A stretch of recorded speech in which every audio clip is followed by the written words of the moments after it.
साथ मौजूद है मोहम्मद अफजल, जो अभी पानी से गुज़र के आ रहे थे और बता रहे थे कि यहाँ पे उनकी 1000 एकड़ ज़मीन 1000 एकड़ ज़मीन यहाँ पर थी और बड़ी तकलीफ़ में है।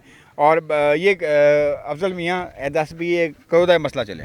ये 1.5 महीना हो गया पानी। 1.5 महीना पानी? हाँ जी। ओह ते अंदर आबादी बुद्ध की सूरत हाल है? आबादी से आधी ना ज़्यादा ढह गई है तो थोड़ी बहुत बची है बस, थोड़ी बहुत ही बची। ओह हो ते कोई गवर्नमेंट के इदारे कोई लोग कुछ भी नहीं, कुछ भी नहीं आया थे? कुछ भी नहीं। यानी जितने घर थे वो सारे के सारे उजड़ गए, यहाँ से चले गए और अपना सामान वगैरह सारा कुछ आया, सब कुछ।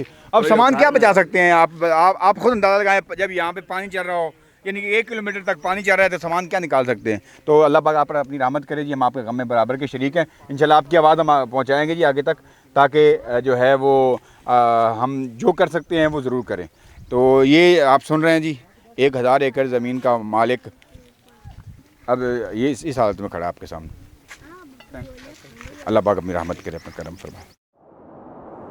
आगाज़ सहर, हमारा आज़्म भलाई हर कदम।